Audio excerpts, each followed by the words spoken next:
오늘 주신 하나님의 말씀은 마태복음 18장 1절에서 6절입니다. 그때 제자들이 예수께 나와 가로되 천국에서는 누가 크니이까? 예수께서 한 어린아이를 불러 저희 가운데 세우시고 가라사대 진실로 너희에게 이르노니 너희가 돌이켜 어린아이들과 같이 되지 아니하면 결단코 천국에 들어가지 못하리라. 그러므로 누구든지 이 어린아이와 같이 자기를 낮추는 그이가 천국에서는 큰 자니라. 또 누구든지 내 이름으로 이런 어린아이 하나를 영접하면 곧 나를 영접함이니 누구든지 나를 믿는 이 소자 중 하나를 실족해 하면 차라리 연자맷돌을 그 목에 달리우고 깊은 바다에 빠뜨리우는 것이 나으니라. 아멘.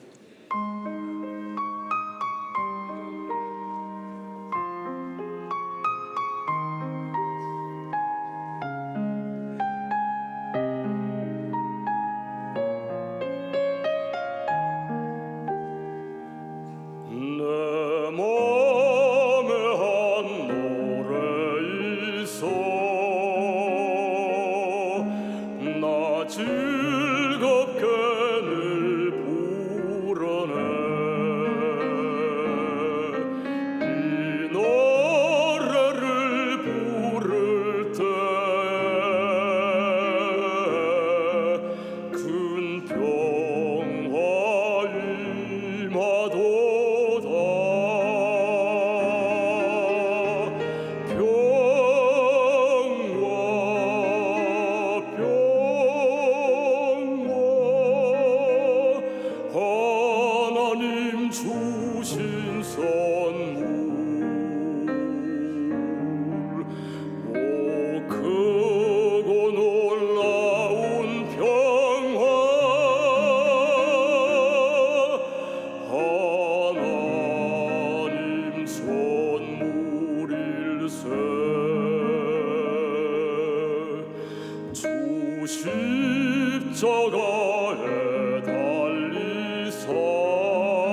검사 출신, 변호사 출신, 그래도 찬양 곧잘 하시네. 다시 한번 뜨거운 박수를 격려해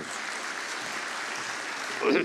새 나라의 어린이는 일찍 일어납니다.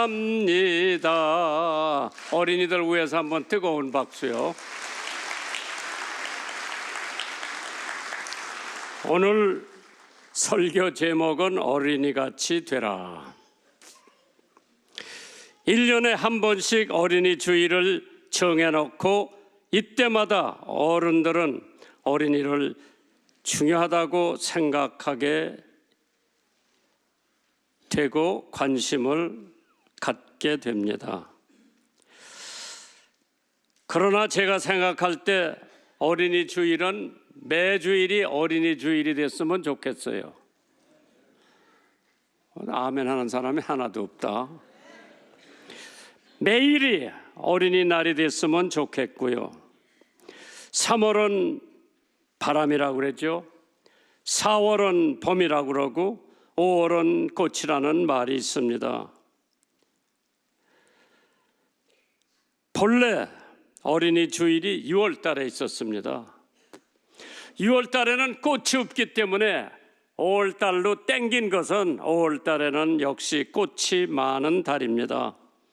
제주도의 유채화, 철쭉, 홍산홍이 빨갛게 물들고 라일락이 그윽한 향기를 내는 5월경에 아시아 꽃은 더 한층 우리들의 동심의 세계로, 낭만의 세계로 이끌기 때문에 5월 달에 어린이날이 있죠.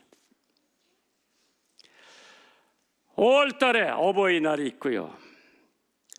서양 사람들은 개인주의라 그래서 그런지 마더스데이가 따로 있고 파더스데이가 따로 있는데 우리는 비빔밥을 좋아하기 때문에 엄마, 아버지를 한꺼번에 어버이날로 다음 주일이 어버이날 주일입니다. 5월 달에 스승의 날이 있습니다. 나를 학적으로 신앙적으로 가르쳐준 스승을 생각하는 스승의 날이 있고, 참 5월 달 여러 가지 행사가 있는데 하나님께서 이번 5월 달을 여러분들이 가정을 다시 한번 돌볼 수 있는 귀한 한 달이 되기를 주님의 이름으로 축원합니다. 오늘 본문의 말씀을 보면 어린아이들과 같이 되지 아니하면 결단코 천국에 들어가지 못하리라 했는데, 도대체 어린아이들은 무엇이 다르길래 이러한 말씀을 예수님께서 하셨는지 한 번 정도는 생각하고 넘어가야 될 줄 믿습니다. 어린아이들은 천진난만하죠. 배고프면 밥 달라고 울고, 기저귀에 오줌 똥 쌌으면 갈아달라고 울고, 엄마가 어디 나갈 때 엄마 가지 말라고 울고, 있는 그대로 천진난만한 것이 어린아이들이죠. 구김이 없어요. 또 어린아이들은 굉장히 귀중합니다. 예수님은 어린아이들을 귀중히 여기신 것이 마가복음 10장 16절에 그 어린아이들을 안고 저의 위에 안수하시고 축복하셨다고 그랬죠. 아이를 안았다고 하는 것은 무슨 뜻을 가리키고 있느냐? 보호를 해준다고 하는 거죠. 어린아이를 안고 있다. 그 어린아이를 예수님이 보호해 주셨다고 하는 의미죠. 그렇기 때문에 어머니는 어머니대로 아이들을 보호해야 되고, 선생님은 선생님대로, 아버지는 아버지대로, 교회는 교회대로 그 어린아이들을 보호해 줘야 할 의무가 있는 줄 믿으시기 바랍니다. 우리들은 주일학교 학생을 안아본 적이 있나? 우리들은 고아를 안아본 적이 있나? 나는 장애우를 안아본 적이 있나? 우리들은 사회에 버림받은 아이들을 안아본 적이 있나? 한번 스스로 질문을 해보시길 바랍니다. 마가복음 10장 15절에 내가 진실로 너에게 이르노니 누구든지 하나님의 나라를 이 어린아이와 같이 받들지 않는 자는 결단코 들어가지 못하리라. 본문에 어린아이의 특징과 또 방법을 제시해 주셨는데 그것을 생각하면서 오늘 말씀의 본문을 은혜롭게 생각해 보려고 합니다. 첫째 대목이 어린아이와 같이 자기를 낮추는 자가 되라고 그랬어요. 두 번째는 어린아이를 영접하라고 그랬죠. 영접. 세 번째는 어린아이를 실족하지 말라고 그랬어요. 세 가지가 있어요. 어린아이와 같이 자기를 낮추라고 그랬어요. 내가 엄마한테 물어볼게. 어린아이들이 낮춰요? 땡깡 부려요? 나는 이 말씀을 보면서 어린아이와 같이 자기를 낮추는 자가 되라고 그랬는데 마태복음 18장 4절입니다. 그러므로 누구든지 이 어린아이와 같이 자기를 낮추는 그이가 천국에서 큰 자라고 그랬죠. 뭐냐? 낮추라는 것은 겸손의 교훈이죠. 어린아이의 겸손은 순진합니다. 어른들은 없어도 있는 채 하고, 어른들은 몰라도 아는 채 하고, 어른들은 굶어도 이를 쓰시고 있는 것은 내가 밥을 먹었다고 하는 가식 많지요. 없는데도 있는 채 하고, 모르는데도 아는 채 하고, 굶어서 바깥에 나가면 이를 쓰시는 체면을 가졌지만은 어린아이들은 체면이라는 게 없어. 배고프면 밥 달라고 울고, 추우면 춥다고 야단이고, 어린아이들은 있는 그대로. 한 번은 제가 목회할 때 중앙교회에서 어떤 집에 전화를 걸었어요.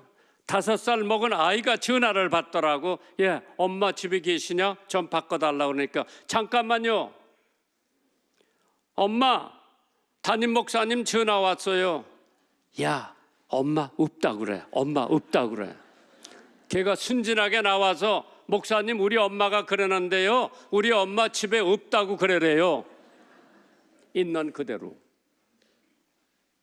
그러니까 우리는 체면, 허례, 허식이 너무 많아 어른들은. 그러나 아이들은 있는 그대로요. 그렇게 되지 않으면 천국에를 갈 수가 없다. 두 번째로 어른보다 속히 진리를 받아들이는 것이 어린아이들이에요. 어린아이들은 선입관념이 없어요. 따지지를 않아요. 있는 그대로. 그래서 어려서 구원받은 위대한 인물들이 여럿이 있어요. 폴리캅, 교부죠.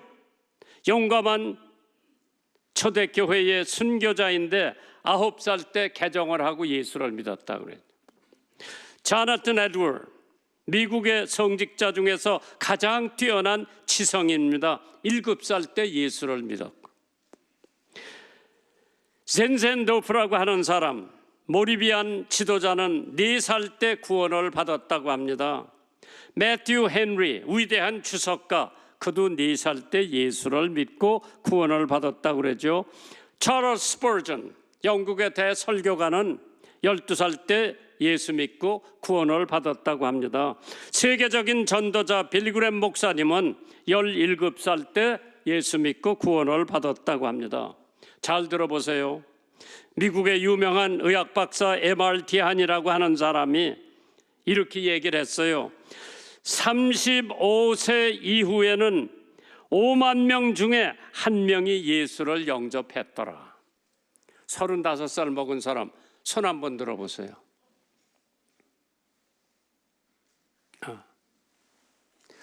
35살 이후에는 5만 명 중에 1명이 예수를 영접하고 45살 이후에는 30만 명 중에 1명이 예수를 믿고 75살 이후에는 70만 명 중에 한 사람이 예수를 믿는데요. 그러니까 어린아이에게 빨리 예수 믿으라고 권면해야죠.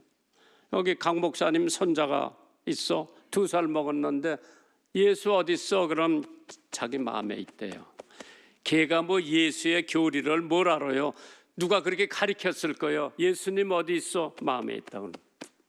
그게 자라서 얘들이 인식을 할 때에 예수를 영접하고 하나님의 자녀가 되는 줄 믿으시기 바랍니다.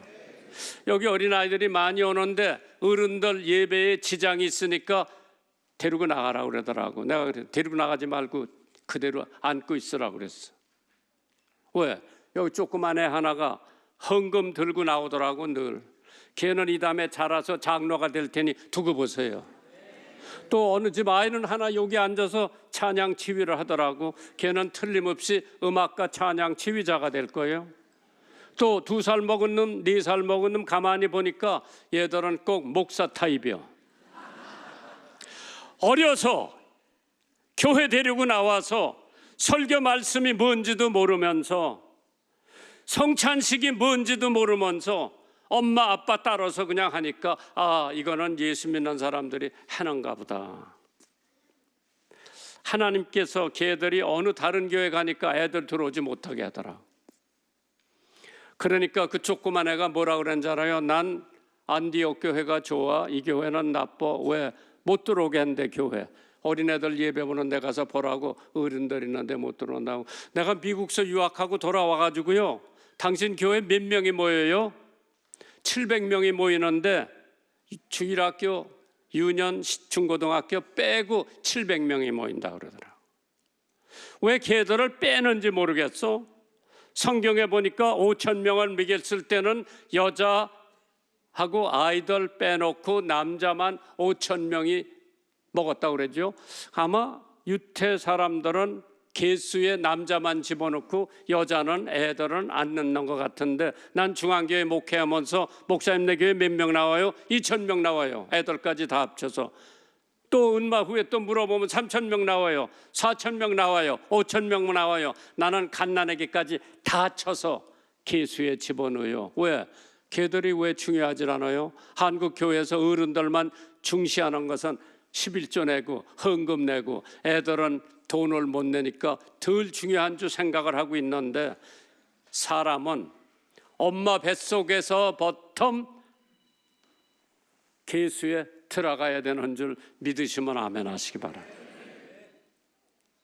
하나님께서 분명히 어른보다 아이들이 속히 진리를 받아들이는데 왜 아이들에게는 선입관념이 터무지 없습니다. 예수를 어려서 많이 믿지 나이 먹어서 예수 잘 안 믿는 것이 통계적으로 나왔습니다. 디모데후서 3장 15절입니다. 또 내가 어려서부터 성경을 알았나니 성령은 능히 너로 하여금 그리스도 예수 안에 있는 믿음으로 말미암아 구원에 이르는 지혜가 있게 하느니라. 어려서 알아듣던 못 알아듣던 애들한테 성경을 읽어주면 무의식 중에 그 성경이 그 아이들 마음속에 깊이 자리 잡는 줄 믿으시기 바랍니다.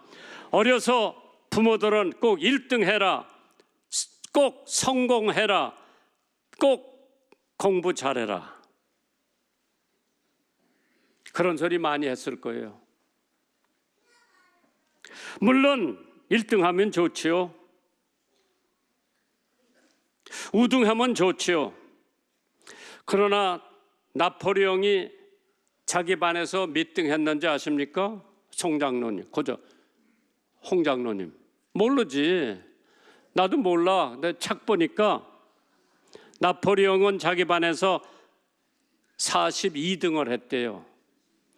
그러면은 42등 했는데도 천하를 호령한 나폴레옹이 자기보다 더 공부 잘하고 선생님 말 잘 듣고 좋은 학교 간 사람들이 41명이 있을 텐데 그 41명 어떻게 됐다는 얘기 들어봤어요? 못 들어봤어. 42명째 되던 나폴레옹이 불란서를 세계의 가장 위대한 나라로 세워놨죠. 서 아이색 뉴턴이라고 하는 사람은 반에서 꼴에 비해서 둘째를 했대요. 그런데도 그는 기하 과목에서는 낙제를 했지만은 뉴턴은 위대한 사람이죠. 미국의 시인이며 정치가였던 제임스 로월은 하버드 대학에서 정학을 당했지만은 큰일을 했습니다. 발명가 제임스 와트, 학교에서 조롱의 대상이었지만은 그는 가장 위대한 발명을 했습니다. 사실 나이지리아의 노예 시장에서 한 소년이 담뱃잎 한 푸대와 교환이 됐어요. 담뱃잎이 이것만한데 이거 따서 한 푸대에다가 넣은데 담뱃잎 한 푸대하고 이 아이하고 바꿔치기를 한 거예요. 그런데 그 타고 있던 배에 군목이 있었대요.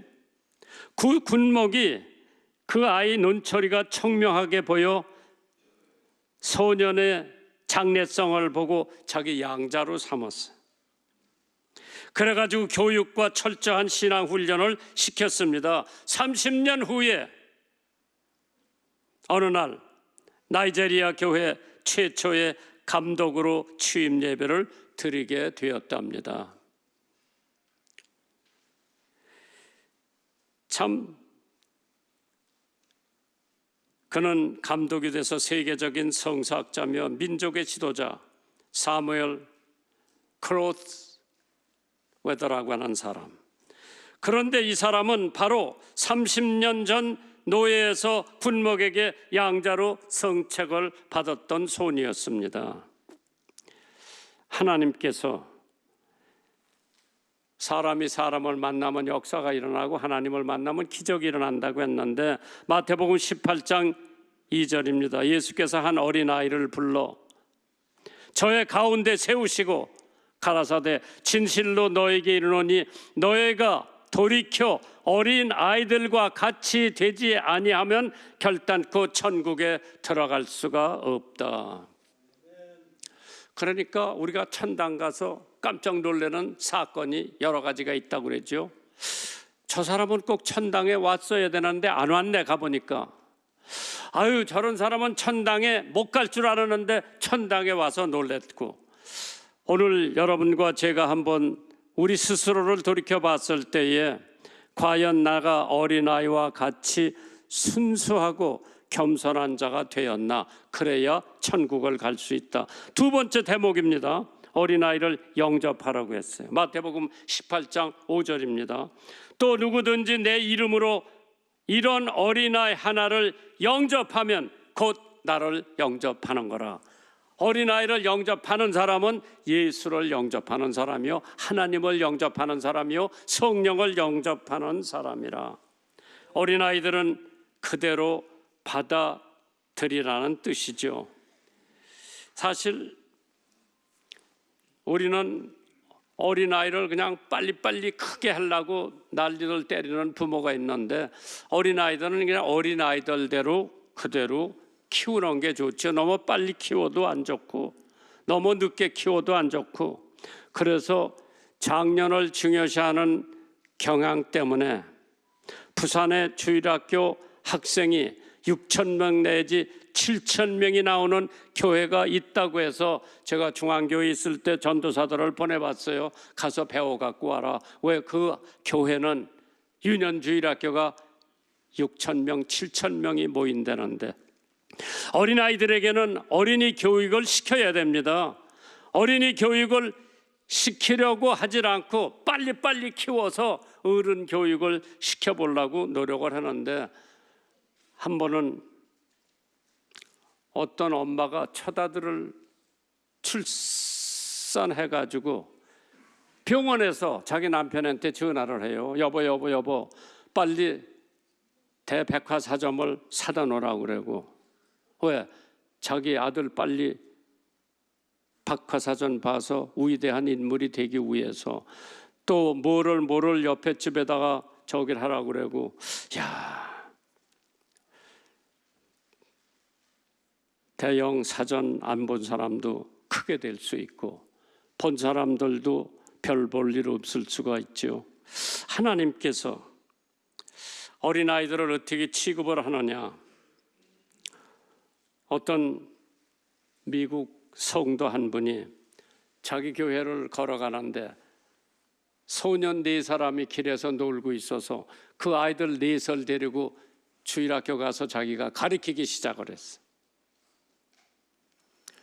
몇 년 후에 그 선생님의 생일 축하 편지가 왔는데 한 통은 중국에 가 있는 선교사, 일하고 있는 제자가 보낸 것이고, 다른 한 통은 연방정부의 은행 총재로부터 왔고, 3번째 편지는 그 당시에 대통령의 비서실장으로부터 받았고, 마지막 것은 4번째 소년 중에 하나로 가르치던 31대 대통령 허버트 후보가 직접 보낸 친서의 생활 축하 편지였답니다. 그 미국 사람이 자기 교회 가는 도중에 어린아이들 4시 놀고 있었는데 그 아이들을 데리고 주일학교 가서 자기가 선생을 맡아서 그 아이들을 가르쳐서 몇십 년 후에 그 주일학교 선생님 생일 때 편지가 왔는데 다 큰 사람들이 되고 중요한 인물이 되었는데, 그때 만약 그 사람 관심 없이 그냥 지나갔다면은 그 아이들은 예수를 모르고 살아왔을 거예요. 어린아이가 작다고 함부로 대하고 무시하면 안 된다고 하는 거지요. 어린아이는 차세대의 교회를 지킬 교사, 집사, 권사, 장로, 목사, 선교사, 정치가, 지도자가 될 귀한 일꾼들입니다. 어린이를 위하여 기도하며 축복해 주라고 해서 차세대를 위해서. 예수님도 어린아이들을 환영하고 영접을 했습니다. 마태복음 19장 13절이죠. 때에 사람들이 예수의 안수하고 기도하심을 바라고 어린아이들을 데리고 오매 제자들이 꾸짖거늘 예수께서 가라사대 어린 아이들을 용납하고 내게 오는 것을 금하지 말라. 천국이 이런 자의 것이니라 하시고 저의 위에 안수하시고 거기서 떠나셨다고 그랬죠. 참 예수님 하시는 행동 한 가지만 봐도 버릴 게 아무것도 없어.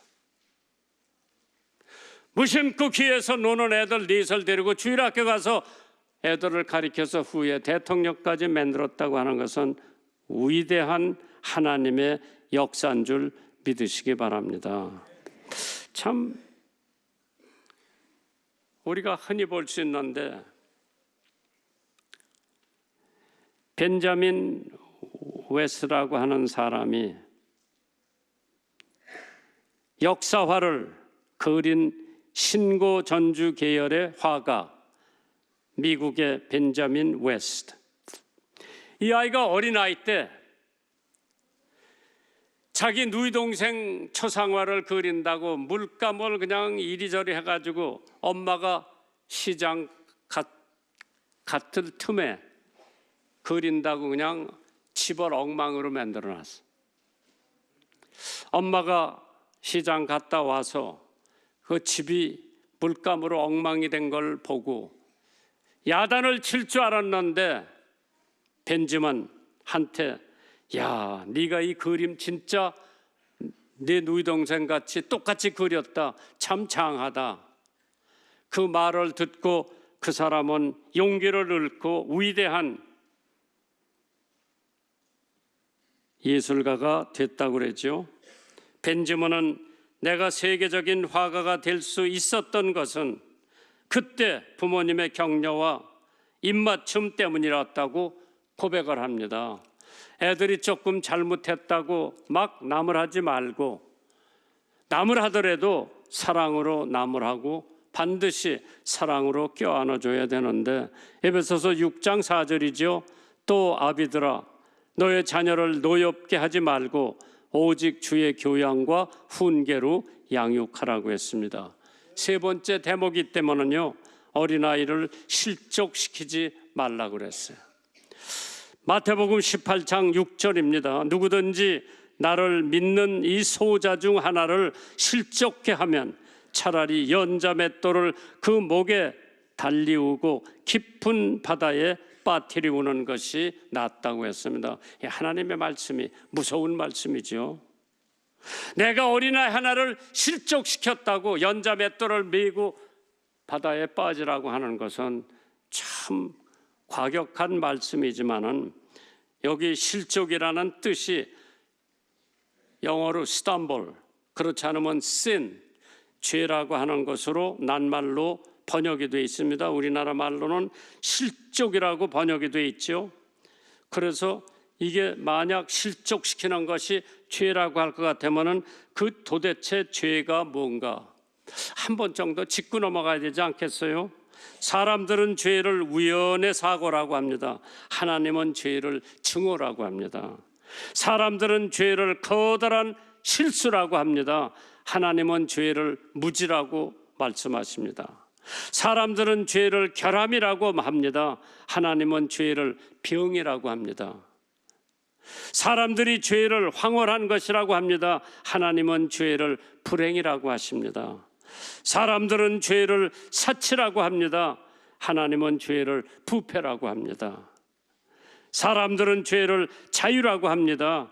하나님은 죄를 무법이라고 합니다. 사람들은 죄를 하찮은 것이라고 합니다. 하나님은 죄를 비극이라고 합니다. 사람들은 죄를 우유부단이라고 합니다.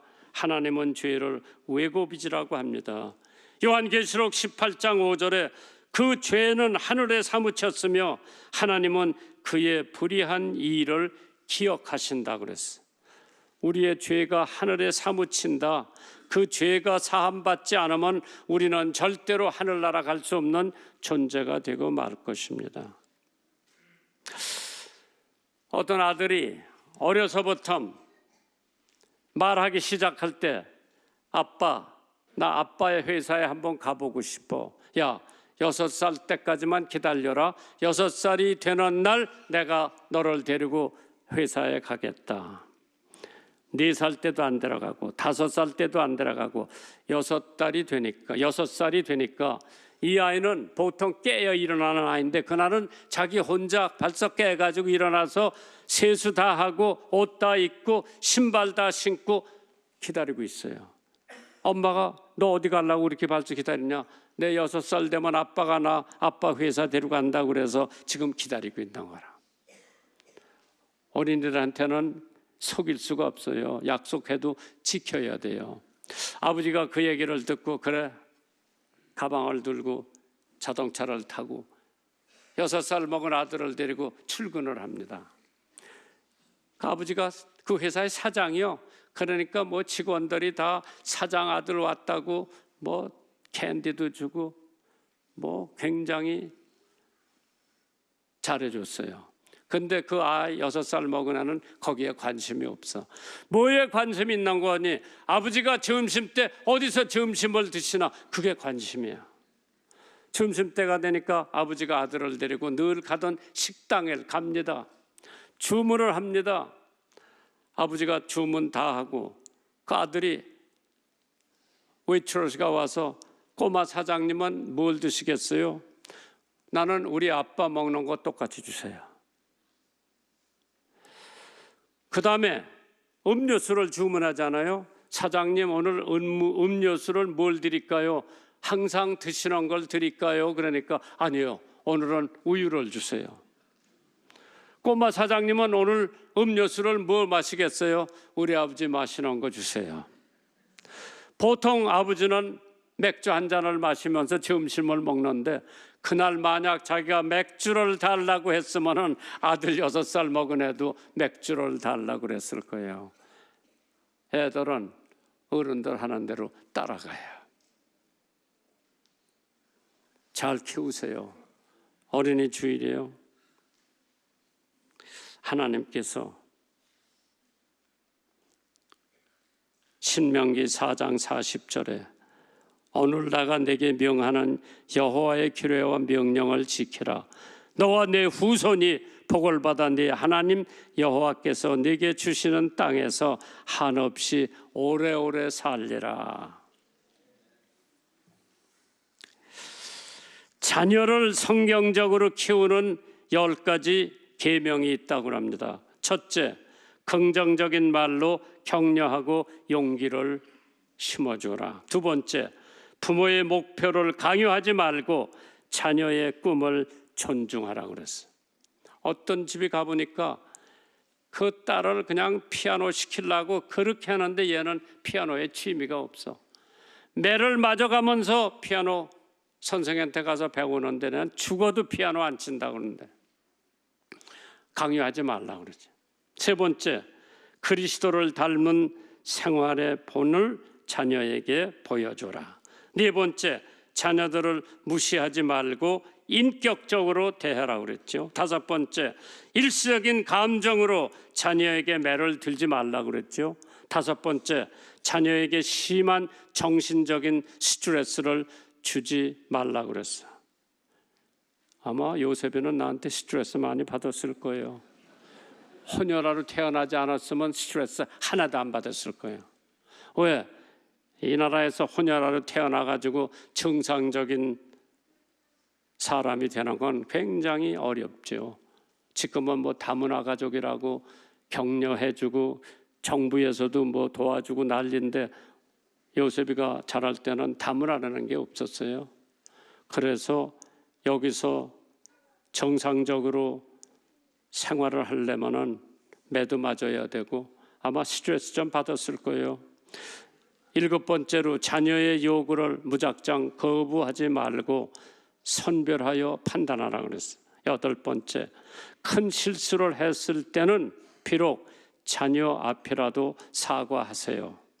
아홉 번째, 자녀들의 마음의 상처나 자존심을 건드리는 언행은 삼가세요. 열 번째, 자녀들의 문제와 고민을 귀 기울여 들어주시는 친구가 되세요. 이걸 내가 애들 키울 때 누가 나한테 가르쳐 줬으면 그렇게 가르쳐 줬을 텐데 나한테 이거 가르쳐 주는 사람이 없어. 지금은 내가 여러분들한테 가르쳐 주니까 자녀들 잘 키우세요. 잠언 22장 6절입니다. 이 성경 구절 잊지 마세요. 마땅히 행할 길을 아이들에게 가르치라. 그리하면 늙어도 그것을 떠나지 아니하리라. 4살 먹은 버릇이 80까지 간대죠. 하나님께서 여러분의 가정에 자녀를 준 것은 여러분의 자녀가 아니라 하나님이 위탁해서 키우라고 주신 거죠. 자녀의 소유권은 하나님이 가지고 있어요. 아무리 튼튼한 다리라고 하더라도 한쪽 발반으로 온전히 걸을 수 없듯이 성품과 신앙이 없는 실력과 성공이란 하나님께 영광 될 수가 없습니다. 진정한 행복을 줄 수도 없습니다. 실력과 신앙이 균형 잡힌 자녀로 기도하며 지혜롭게 양육하는 참된 부모가 되시기를 주님의 이름으로 축원합니다. 어린이 주일, 어린이들 사랑하고 어린이들 보호하고 어려운 어린아이들을 안아주시고 챙겨주시고 덮어주시기를 주님의 이름으로 축원합니다.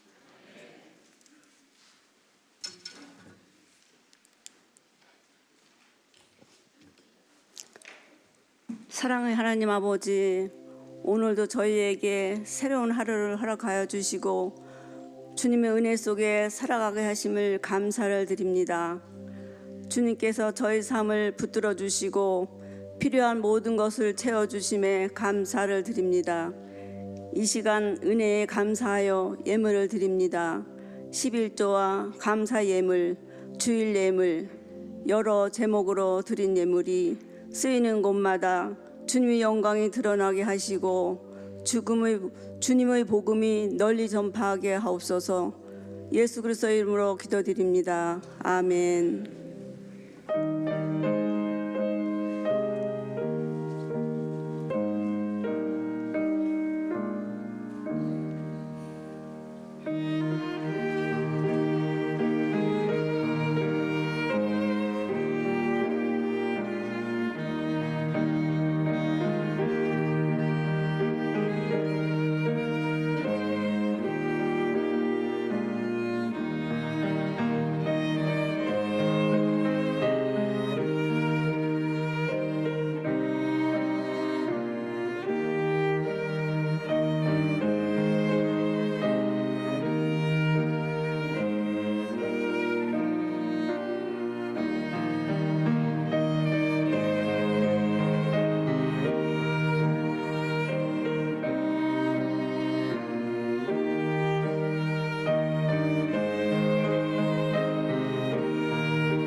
천사여 찬송하세. 찬송 성부 성자 성령.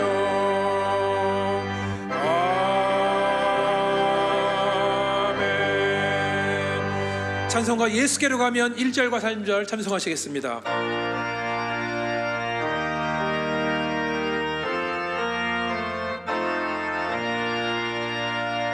예수께로 가면 나는 기뻐요.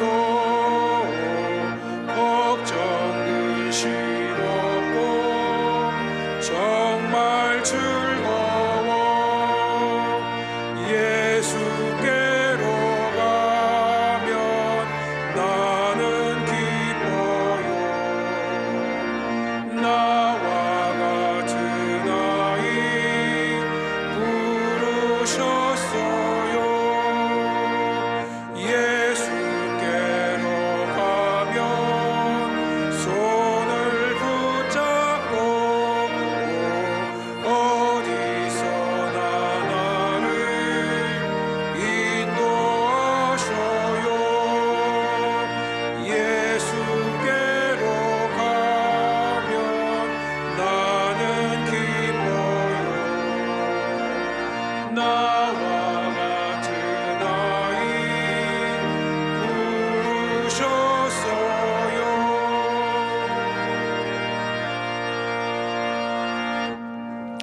예수 그리스도의 은혜와 하나님 아버지의 사랑과 성령님의 감화와 감동 역사하심이 오늘 은혜 받은 말씀대로 하나님께서 맡겨주신 자녀를 신앙으로 잘 양육하는 참된 부모님들이 되게 해주시고 늘 자신을 낮춤으로 천국에서 큰 사람이 되게 해주시었기를 간절히 축원하옵나이다. 아멘.